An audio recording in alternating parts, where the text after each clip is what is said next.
Welcome to Spirit School. My name is Danielle Sarank, also known as the Squamish Medium.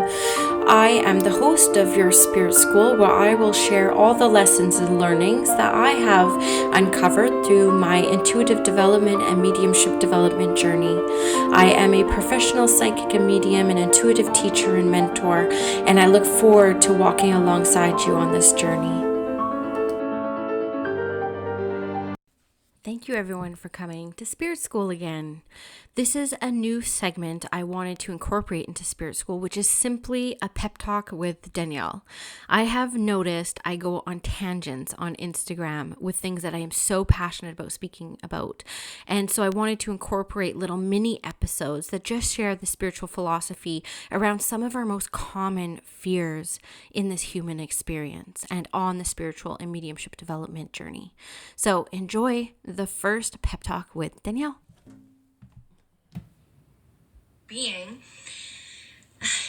what is keeping you, what fear is keeping you back from fully stepping into your power, fully stepping into your gifts of serving the world of spirit. But I know how you guys feel. So about 13 people responded to that question, and at least 10 of you, it was almost all of you, said the number one thing that keeps you from fully stepping out of the closet, fully getting in tune with your spiritual gifts for the intention of serving the world of spirit, meaning putting yourself out there so that you can help raise the consciousness, help raise the vibration of this planet, help be an orchestra for healing when it comes to our human experience. And that's really what we're doing.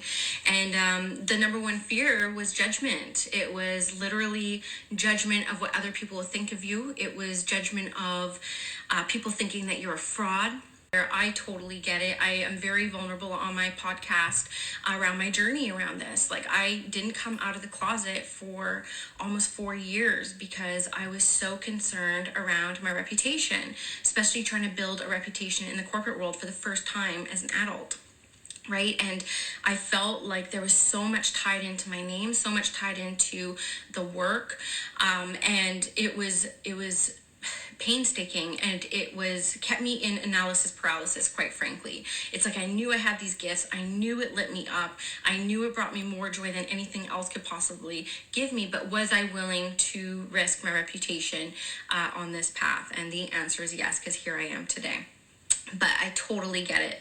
I remember when I had my son in 2017 or 16, and in 2017 is when I launched my website and kind of like put it out there, and I came busting out of the closet after 4 years of development, and I said, okay, here I am. But I had to go talk to my boss. I had to go talk to an Indigenous woman that I cared and respected about more than anyone else I had ever met in my life. This was the first woman that I ever worked with, because I always worked with men before because I was in the motorsports industry. And this was somebody who wanted me to rise. Like, she was totally the opposite of what you figured a corporate boss would be, especially a female corporate boss. She wanted me to succeed. And I knew that. She had big plans for me. She was fast tracking me to, executive. Like, she wanted to give me every single opportunity to rise. And here I was 3 months into my maternity leave. Can we have lunch? Okay, so I bought her some sushi, went and sat in her office, and it was the most uncomfortable conversation I have ever had in my life, where I said, okay, I have something to tell you because you're going to see it online, and I want you to hear it from me first. And you have to understand, this is somebody that I completely admired and still do to this day. Me and her quit actually the job at almost the same time. And we still talk and stay in touch, and she's doing phenomenal. And it was probably one of the hardest conversations I've ever had in my life. And I told her, I said, okay, I'm a medium. What's that?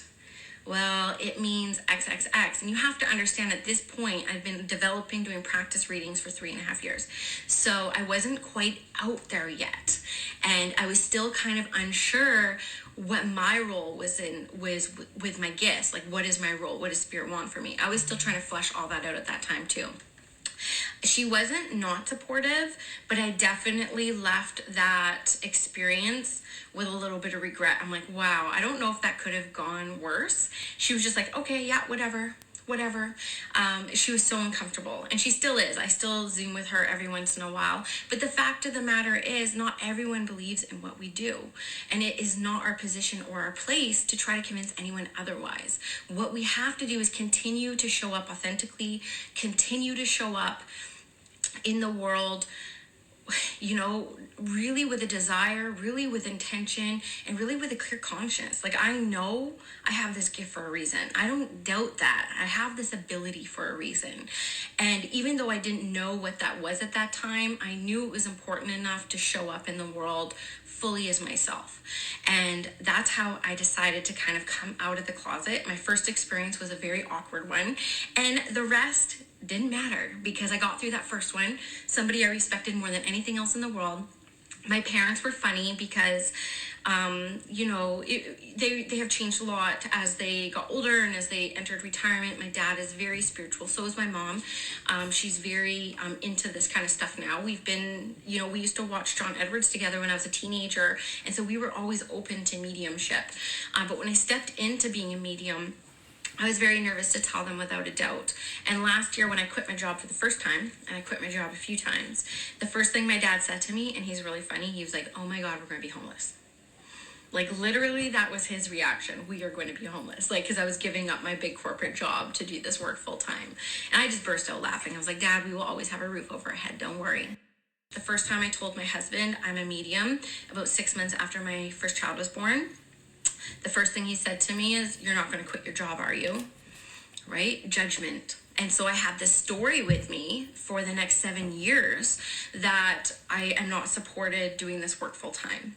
It was finally my husband in January of this year who said, "You have to quit your job. You got to do this work." And so he came around. It took him 7 years of me not trying to convince him.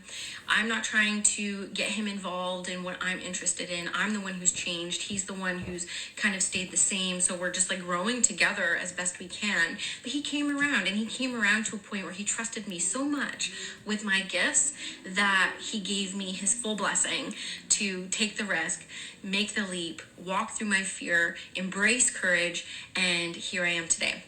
So I totally get judgment. I totally understand that. And my boss, when I went back to work, I worked for her for about another 6 months before I transitioned to another position. And this was kind of like the beginning of the end of my corporate career. But she still respected me. She never wanted to talk about my spiritual gifts or abilities. Like, even now, like when I talk about my business with her, she's interested, but she doesn't want to know more, and I respect that.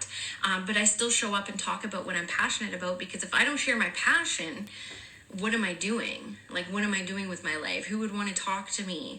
I have nothing to say to anybody other than talking from a passionate place. I don't have time for small talk. Anyone who took my quiz, I'm very claircognizant, and there's even a question in the claircognizance in the quiz is, I hate small talk, right? I don't have it in me. I am just so filled with passion that I need to talk to people who are passionate. They don't have to be passionate in the same thing I'm passionate about, but I want to feel passion when I'm connecting with someone, when I'm sharing my energy.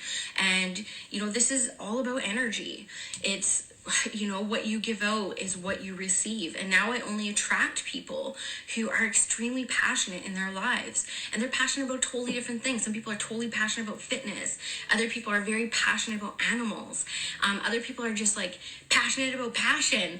And those are the people I really like to engage and spend my time with. So by coming out of the spiritual closet, I weeded out the people who are no longer in alignment with me. And don't get me wrong, you can't weed out your parents. Your parents may not understand. But one thing I know through doing thousands of readings and working with all generations is our parents' generation and the generation before are all about safety, and they're all about security. They're the ones who grew up in wartime. They're the ones who grew up on rations. They're the ones who lived and died in their careers. And we know that that's not a reality now, right? That old system is dying. And we're seeing that now with COVID. We're seeing that now more than ever, that the old corporate structure and the masculine way of, living our lives is dying. It doesn't hold true anymore. And I'm covered in shivers even talking about it, because it's going to be real hard to get people back at their desks after this. I guarantee you. And people have had time to work out their passions, and they're starting to get very curious. So it's going to be very hard to go go back to that patriarchal structure after this is done. And the other thing I really wanted to talk about when it comes to this fear of judgment, and Carl Jung talks about this, Wayne Dyer talks about this, and it's around, none of us are living like we're dying, but we are. We live as if we're not going to die, and we are going to die. We are currently in the process of dying, right? Each and every one of us. And there's this concept of, how do you want to live? Right? I'm an end-of-life doula, and when I was going through my training last year, we really talked about the regrets of the dying. If you've ever read Tuesdays with Morrie, even like Anita Margiano's book, The Regrets of the Dying, the number one regret is not following their dreams. The number one regret of the dying is not pursuing what they were passionate about. So at the end of life, it's you and your thoughts. It's you and your memories. You don't have any of your stuff around you. You don't have the house that you built. You don't have the car that you worked so hard for. You don't have even the jewels that you possessed. You have your memories. So if you can imagine now what you're going to be thinking about when your time comes, and it will come. It comes to all of us. None of us escape this. What are you going to be thinking about, right? What are you going to be proud reflecting back on, and what are you going to regret? Right? Our parents would have been transitioned by then, if that's our biggest fear. They have a new perspective in their new lens, through their spirit eyes. And I know that they would have gone through their own process of looking at their life and what they could have pursued versus what they didn't. And that's a real thing. That's a real thing. So you're at the end of your life with your thoughts and your memories. So you have to choose wisely how you want to actually live your life. And you have to understand that none of us are making it out of here. So what are we going to do with our time while we're here? Right? And there's many of us who are attracted to work with me, who are in my age group, right? We're in what Carl Jung talks about, the afternoon of our lives, right? The morning, the afternoon, and the evening. We haven't entered the evening of our life. But I know that, because I have a lot of clients in their 60s and their 70s as well, they're the generation that is thinking, holy crap, I don't have a lot of time left. What do I want to do with my time? So that mindset is coming. None of us are going to escape it. We are going to reach an age, and we're going to reach a point where we are going to be all about chasing our passion. So why not start now? Because we know that's where we're going to be heading. You can talk to anybody. Ask your parents this. Ask your grandparents this. Ask different people in your life who are in that age range. Do you have any regrets? Did you have any passions you didn't pursue that you wish you did? I bet you there's going to be some. And I tell you, there's nobody who's aligned with spiritual work that doesn't have a light in their heart, that doesn't have a passion to pursue. Every single person does. So I want you to think about that. I want you to really think about, is this fear of judgment? Is this fear of people who probably don't matter when I'm literally facing the end of my life? I'm not going to be thinking of these people. Does what they think of me now, is that worth the trade-off of not pursuing what my potential is, what my destiny is? I'm going to say no, right? It's not worth it. And I love, James Van Praagh talks about this, where he talks about whatever their people think of me is none of my business. It literally isn't. And you are not going to be everybody's cup of tea, I can guarantee you. Even when you fully step into this work, you're going to be encountering people who, not everyone, I'm not a medium for everybody. I've had clients where I haven't been completely in alignment with, and you let those ones go with ease, because you know that you're just creating more space of energy for the people who are aligned and at your vibrational level to enter and come in.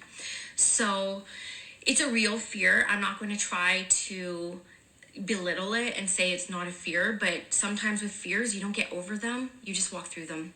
And you just go through them, because if you don't, it's just going to be hanging on you. And fear makes people sick. If you read Anita Margiano's book, Dying to Be Me, she is convinced that fear made her sick, and not only made her sick, but kept her sick. And I know even myself, I have been hospitalized with fear. I have had an anxiety attack. I have been put on a heart monitor. I have gotten ill because of fear and not following my passion. And it's not worth the trade-off. It's not worth the trade-off at all. I promise each and every one of you, it's not. Yeah, it's just poison. I don't know if anyone loves listening to, oh man, what's his name? Joel Osteen, I think his name is. He's on Super Soul Sunday often. He's a pastor. And he always says, he's like, fear is the poison in your life. And it is. It will make you sick, and it will keep you sick. I promise you. So how do you walk through fear? How do you manage fear? You just have to show up and do the thing. The people judgment is real. I'm not going to lie, but it doesn't matter if you're in it, because once you cross over that threshold of fear, and the people that are in your life now, you just kind of do the thing, and they might judge you for a minute and then they think of something else, because the truth is too, people think about you a lot less than you think they do. And that's very true too, right? This afternoon of our life is a very ego place to be. It's still living within the realm of the ego, right? It's not until we enter the evening of our life that we kind of shed our ego a little bit more and we become more free. And we almost have like a permission slip. Even my dad was talking about the other day, who's just reached over his 60s. He's like, man, like my husband's reaching 50, I'm reaching 40. My dad just turned 62. He'll be 63 this year. He's telling my husband, he's like, Nick, once you get to 60, you really don't give a shit. And I'm like, that's so refreshing. So I'm just going to not give a shit now, because I know that day is coming. So why am I going to waste my energy on fear now? Yeah. I just think it's real. It's real. I totally get it, but I promise you can walk through it, each and every one of you. And when you go through it, you're like, okay, that wasn't so bad. Whew, I wasted years worried about that. I wasted years. And the other thing I really want to say around this too is, it's my strongest belief that you're not going to miss an opportunity. You can't miss it. So if at one point in your life you don't have the courage to walk through that fear, you will get another opportunity to. And Spirit will continue to bring you these opportunities to walk through the fear, and you will do it one day. And I know you will. And it's kind of up to you. This is where divine free will comes into play. So waking up to your spiritual gifts, coming into this world to awaken to your spiritual gifts, is destiny. When and how is divine free will. So you have a choice. You have a choice. And one of the best of pieces of advice my guides gave me is, you can't fuck this up.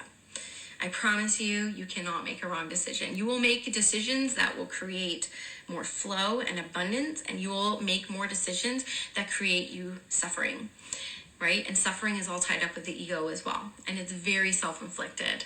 So you just have to kind of look at your choices, and that's true wealth. So there's your little pep talk by Danielle. And the only other thing I would add to this is, I've said this before and I dedicated an entire podcast episode to this philosophy around the antidote to fear is service. So for people who are waking into their spiritual gifts, the more you focus on service, the more you pull your energy away from self and back to the greater picture, which is working on behalf of the world of spirit with integrity, with beautiful intention, and fearlessly. I hope you enjoyed this episode. I will be bringing more of these pep talks with Danielle as Spirit School progresses into a podcast that is reaching more and more people every week. And I'm so honored by that. I'm so humbled by the experience of putting my passions out there, again, walking through fear to get my voice out there, to get my spiritual philosophies out there, and the stories that are helping other people come out themselves. That's really what I think part of my purpose is. So if this episode helped give you a bit of a permission slip to walk through the fear, to share more of yourself out there because you got big things to do in this life, I am honored and happy to be even just the smallest part of that process in your healing. Have a good one, guys.